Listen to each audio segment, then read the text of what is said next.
There is a brutal massacre happening all over Iran right now. Ayatollah Khamenei can feel that this protest is different than the previous ones. And that's exactly why Iranian forces are now killing protesters at a level we have never seen before. The internet inside the country is still down, and now they're going after users who are using Starlink. That means getting any information about protesters and Iranian crimes is getting harder and harder. One message that was sent out just yesterday reads, "Tell the whole world. They mowed down everyone on Friday with gunfire. They opened fire on everyone." The full message reads, "Killing everyone in the city, massacring people's children. The IRGC, the officers could not resist even for 5 minutes. When they fled, they were shot and killed. 20 people on the first day. I took 5 bodies to the clinic in front of me. Tell the whole world. Friday, everyone was bombarded with bullets, easily killing 50 people. My internet connects and disconnects in 500 seconds." Now, this was originally an Iranian message, that's why translation is a bit off, but basically the message is clear. The Iranian forces are unleashing hell. The message we just read is about one city, one area, but this is happening all over the country. I say this because the Iranian state media on television is broadcasting messages to parents of Iranian kids, telling them that don't send your kids out, because if they get killed, you cannot complain to the authorities. That's such a horrendous message to be broadcasting as the government of these people. Take a listen. Everyone, pay close attention. First, for the religious groups, for the Basij members, for all members of the revolutionary Hezbollah nation. We hear the call and cry of, "Is there any helper?" from the Imam of the age in these days, as we move towards significant transformations in the world of creation. Tonight is the time for all mosques, all bases, everywhere to be filled with the presence of all Hezbollah youth, religious groups, and those concerned for God's religion. And tonight is the night that moms, dads, hold your children's hands. Uncles, aunts, make calls. If you know that girl or that boy is a bit distracted, they should not go out. If something happens, if someone gets hurt, if a bullet goes astray or is fired, and if something happens to someone, do not complain later. For this reason, we have already survived the days of discord and conflict with the hypocrites. We survived those days that passed with difficulty during the 8-year war. And before I read you guys eyewitness accounts, I do want to clarify one more time that it's very hard to verify any reports coming out of Iran right now because there are not that many coming out. The internet is down, they're going after Starlink users, and they're trying to basically make sure that nothing gets out. According to a publication called Iran International, Iranian security forces are using lethal force against protesters nationwide. Footage sent to the organization shows several bodies in body bags. According to eyewitness accounts accompanying the videos, dozens of bodies are visible at the site, with additional bodies reportedly located at a nearby industrial shed. Then we have videos from other cities like Fardis, Karaj, and Al-Qadir in the eastern Tehran region, showing similar scenes of dead bodies falling on the ground, pointing to an unfolding mass killing that is not confined to a limited number of cities. The most conservative estimates indicate that at least 2,000 people have been killed over the last 44 hours. That's the time since the internet has been shut down. A doctor in the northern city told Iran International that one hospital alone received at least 70 bodies. Now, 2 things I want to point out here. First of all, this 2,000 people killed is a conservative estimate. I have seen estimates as high as 4,000 people killed in just last 2 days. And just to put that in broader context, in November 2019, there was another economic protest happening inside Iran. The government did the same thing they're doing now. They went on a killing spree to crush the movement. They killed around 1,500 people, the most they have ever killed during an uprising. That month has been nicknamed the Bloody November. It was by far the most people Islamic regime has ever killed. Now they have surpassed that number in just last 2 days. They have killed more people and they are continuing to kill more people as we talk about the protesters. Clearly, this shows one thing, how scared the Ayatollah is and how much of a big deal this protest is compared to the last ones. Masi, is this Urgent help. something unlike anything you've seen before? No. I have seen this in November, bloody November, in 2019, but now it's different because people actually using their own social media, people actually using their own names, they're showing their faces. They have no fear to say that loud, President Trump, we need your help. This is what the people of Iran are saying now. And I'm telling you why. Because this is a war against people. The regime actually waged war against its own people. When they shut down the internet, Ali Khamenei is using the same social media platform that they kicked out 80 million people from the social media. Ali Khamenei, the supreme leader of Islamic Republic, now is on Twitter and ordering massacre. He actually saying that we're not going to give up our fight.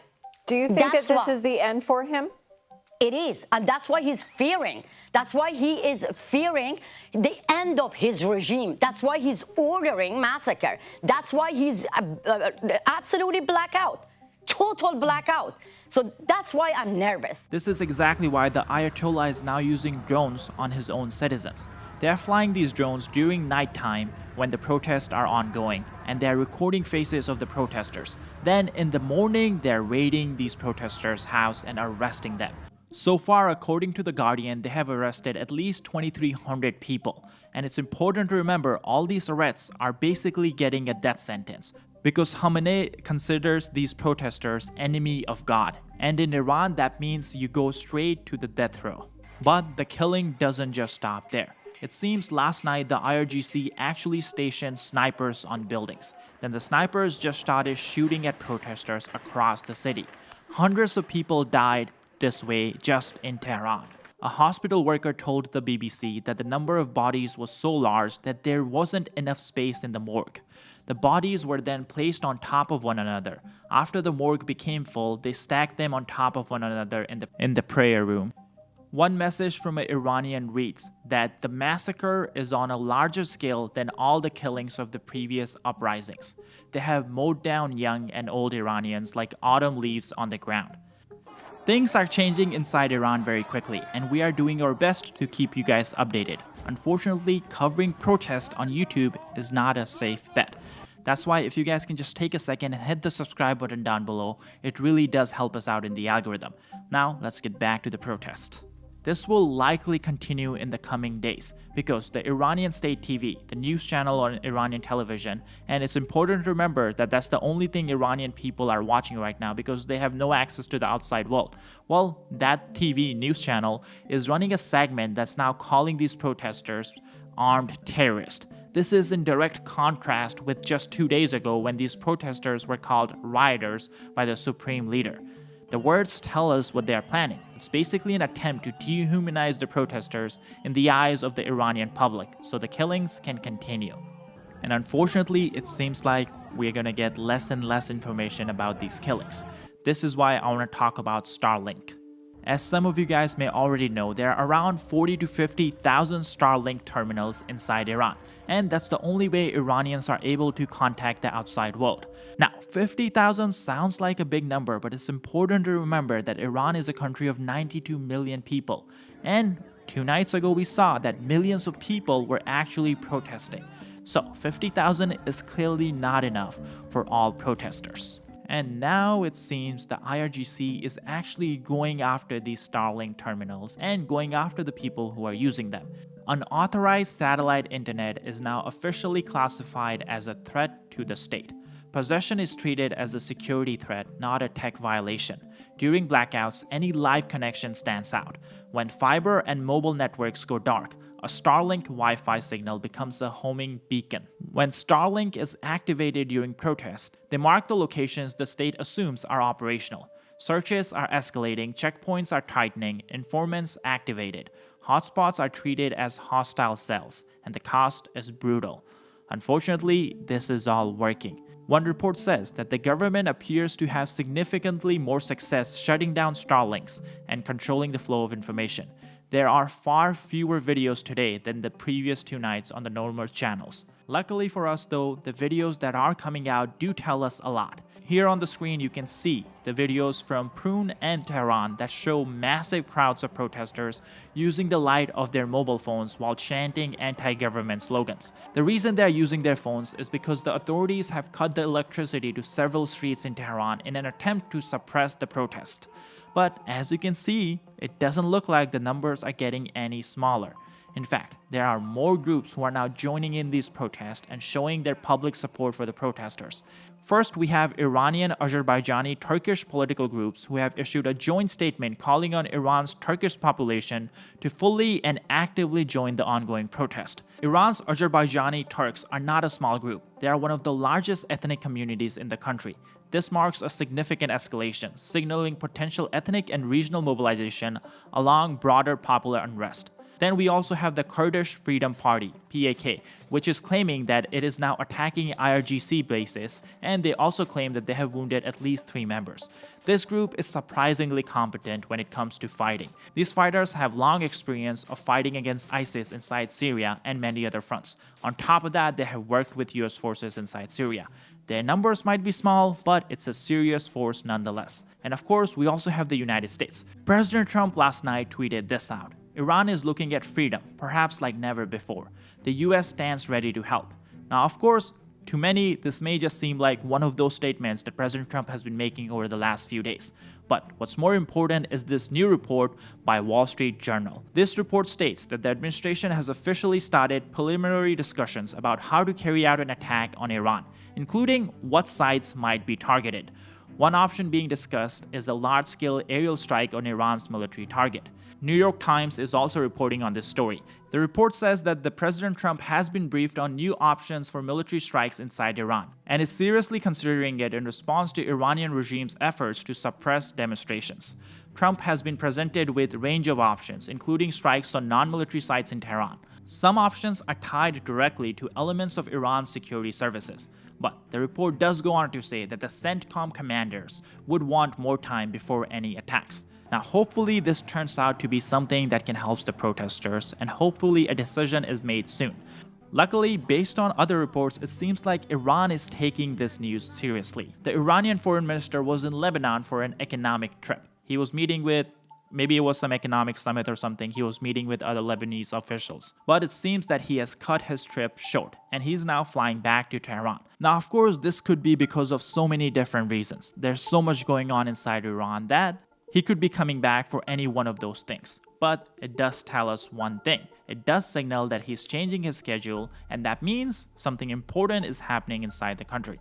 Now, we want to shift our focus to the Iranian border, and it seems the US carried out strikes last night inside Syria against ISIS targets. I'm sure this is a pretty good message to Iran. Take a look at these strikes. More now on that breaking news. The United States has launched an attack in Syria. Good afternoon, John. Officials say this is payback for the killing of those 2 Iowa National Guard soldiers and their American interpreter last month in Syria. If you recall, there was a first wave of airstrikes against the Islamic State in Syria on December 19th. That night, F-15E Strike Eagles were used, A-10 Warthogs, as well as Army Apache helicopter gunships. We await confirmation on what was used this time, but it's safe to say, John, those assets remain in the region. There's always a squadron of F-15 Strike Eagles. Clearly, the regime is not going to go down without a fight. Hopefully the killing stops very soon.